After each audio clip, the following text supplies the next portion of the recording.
기독교 신앙의 한 가운데 정말 중요한 개념이 하나 있죠. 바로 십자가인데요. 근데 이게 종종 오해를 받기도 해요.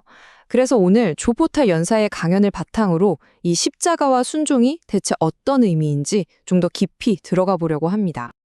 자, 이 모든 이야기의 시작은요, 한 젊은이의 정말 날카로운 질문 하나에서 비롯됐어요.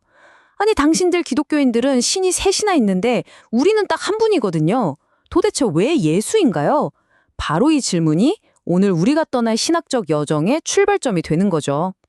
그 질문의 답을 찾으려면요, 시간을 아주 멀리 거슬러 올라가야 합니다. 인류의 역사가 시작되기도 훨씬 전, 그러니까 태초 이전의 그 우주적인 배경부터 살펴봐야 해요. 자, 연사의 설명을 한번 따라가 볼까요? 이 타임라인을 한번 보세요. 모든 것의 시작은 영원한 과거, 바로 삼위일체 하나님의 완벽한 사랑의 교제에서 출발합니다. 연사에 따르면 하나님은 이 사랑을 그냥 혼자 간직하는 게 아니라 더 나누고 확장하고 싶으셨던 거예요. 이게 바로 창조의 동기였다는 거죠. 하지만 우리가 알다시피 타락이라는 사건이 일어나면서 계획에 차질이 생겼고 바로 그 지점에서 구원의 계획이 시작되는 겁니다. 연사는 이걸 이렇게 상상해요. 하나님께서 자, 우리의 이 교제의 원을 더 넓혀보자. 이렇게 말씀하시는 모습을요. 한번 생각해 보세요. 너무나 완벽하고 충만한 사랑이 있어서 이걸 더 많은 존재들과 나누고 싶은 마음. 바로 이 거룩한 열망이 우주와 우리 인류를 만든 씨앗이 되었다. 이렇게 설명하는 거죠. 그런데 말이죠. 진짜 사랑의 공동체를 만들려면 꼭 필요한 게 하나 있었어요. 바로 선택할 자유입니다. 아니, 왜 이 자유가 그렇게까지 중요했던 걸까요?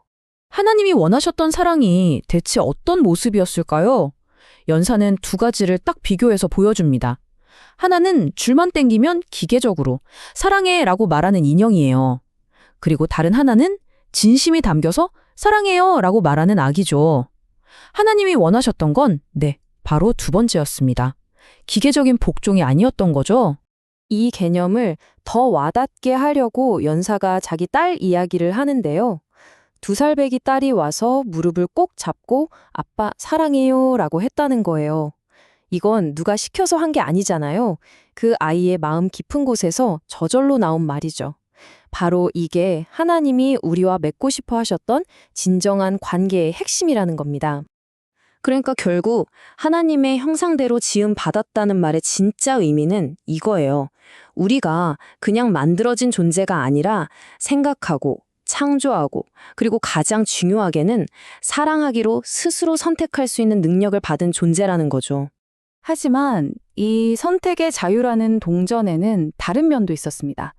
사랑을 선택할 자유가 있다는 건 반대로 사랑하지 않을 자유, 즉 거부할 자유도 있다는 뜻이니까요.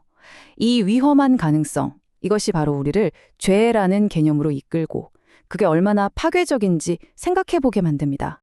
죄가 얼마나 파괴적인지 알려면 먼저 우리 자신을 한번 들여다봐야 해요.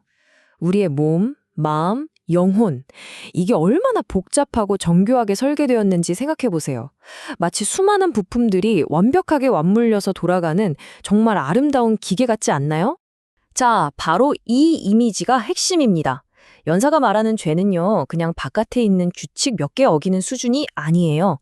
그건 우리 내면에 있는 이 정교한 설계에 우리 스스로가 망치를 휘두르는 것과 같은 궁극적인 자기 파괴 행위라는 겁니다. 인간이 이렇게 스스로를 파괴하는 선택을 하자 하나님은 깊은 딜레마에 빠지게 됩니다. 이제부터가 이 신학적 드라마의 가장 중심적인 갈등이라고 할 수 있겠네요. 딜레마가 뭐냐면 이겁니다. 한쪽에는 완벽한 정의의 하나님이 계세요. 어떻게 법을 어기고 스스로를 파괴한 존재들을 그냥 없던 일로 하자고 용서할 수 있겠어요? 그런데 다른 한쪽에는 완벽한 사랑의 하나님이 계시죠. 어떻게 자기가 만든 존재들을 그냥 버리시겠어요? 이 정의와 사랑, 두 가지 속성이 정면으로 충돌하는 것처럼 보이는 상황인 겁니다. 자, 이제 이야기의 절정으로 가보겠습니다. 역사의 전환점이죠. 하나님은 이 엄청난 딜레마를 과연 어떻게 해결하셨을까요? 그 해답은 바로 십자가에 있습니다. 정말 놀라운 건 연사가 십자가는 플랜 B가 아니었다고 강조하는 부분이에요. 성경을 보면 흠없고 점없는 어린 양 같은 그리스도가 창세전부터 미리 알림바 되었다고 하거든요. 이건 문제가 터지고 나서 급하게 만든 대책이 아니라 처음부터 계획된 구원의 길이었다는 거죠. 십자가 위에서 하나님의 정의는 죄의 대가를 치렀으니 만족이 됐고, 동시에 그분의 사랑은 우리에게 완전히 새로운 길을 열어줬습니다. 이 놀라운 교환, 즉 우리를 죄와 그 결과로부터 구해내는 이 행위를 신학적인 용어로 구속이라고 부르는 겁니다. 이 모든 거대한 우주적인 계획, 창자부터 타락, 그리고 십자가를 통한 구원까지, 이걸 전부 관통하는 단 하나의 동기가 있다면 뭘까요? 연사는 단호하게 말합니다. 모든 것은 바로 하나님의 변함없는 사랑, 거기서 시작해서 거기로 끝난다는 거죠. 그래서 우리는 마지막으로 이 질문과 마주하게 됩니다. 만약 십자가가 그냥 역사 속에서 일어난 비극적인 사건이 아니라 시간의 시작부터 치밀하게 계획된 우주적인 구조작전이었다면 이 관점의 변화가 십자가의 의미, 그리고 우리 한 사람 한 사람을 향한 하나님의 사랑에 대한 이해를 어떻게 송두리째 바꿔놓을까요? 이게 바로 연사가 우리에게 마지막으로 던지는 아주 중요한 생각할 거리입니다.